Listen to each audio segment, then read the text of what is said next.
Kaway-kaway, Wilka at Dustbia shippers, nagbunga raw ang manifesting for a big movie project ni Will Ashley, Dustin Yu at Bianca De Vera. Love Me So Bad ang title ng upcoming movie ng tatlong ex-PBB housemates. Collaboration yan ng 3 big movie outfits sa bansa, ang GMA Pictures, Regal Entertainment at Star Cinema. Si May Cruz Alviar na direktor ng hit romantic drama film na Rewind ang magiging direktor din ng movie. Screenplay writer si Crystal Hazel San Miguel na siyang sumulat din ng blockbuster film na Hello Love Again.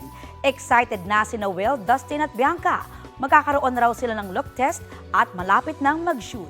Nag-share rin sila ng insights tungkol sa kanilang magiging karakter. Parang close to Will Ashley din yung character. So, yun siguro yung dapat nilang abangan. Pero syempre, meron naman itong mga pagkakaiba sa Will Ashley at dito sa aking character na si... Parang ano siya, parang medyo pako siya sa version ng Bianca bago pumasok ng PBB. So, we're gonna reopen some wounds, sabi ko. Babalikan natin. For sure, madaming dyan, misunderstood, lalo na sa generation ngayon. So, yan ang aking gagampanan.